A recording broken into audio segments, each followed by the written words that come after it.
शिव गुरु के चरणों में प्रणाम करती हूँ, मैया भवानी के चरणों में प्रणाम करती हूँ। अब एक छोटा सा भजन गाने जा रही हूँ। देखिए जब भक्ति से चैनल पर, हमारे चैनल पर आप लोग सब्सक्राइब करब जा। जितने शिव गुरु बाबा के शिष्या है वो अपने सुनने की कृपा करब जा, ध्यान देव जा।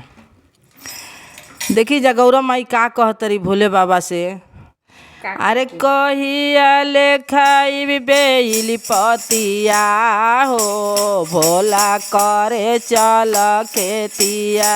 कहिया लेखाई बेल पतिया हो, भोला करे चला खेतिया।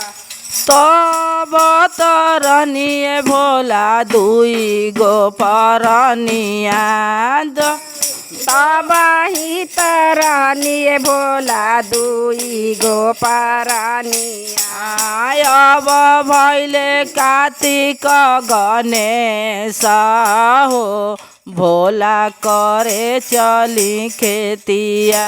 अब भैना भोला गणेश हो, अरे अब भैले कार्तिक गणेश हो, भोला करे चली खेतिया।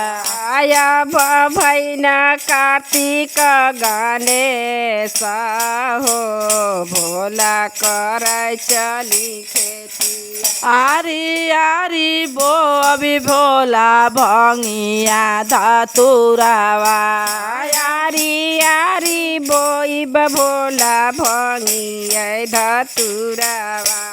बिचावा में बो अब बसमतिया हो, भोला करे चली खेतिया। बिचवे में बोइब बासमती देतिया हो, भोला करे चली खेतिया।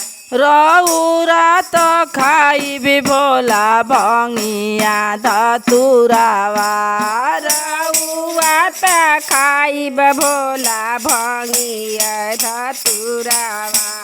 कार्तिक गणेश खै बसमतिया हो, भोला करे चली खेतिया।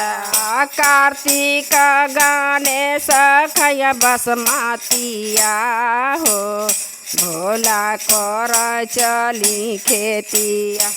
हर हर महादेव, मैया भवानी की जय, बोले सच्चे दरबार की जय।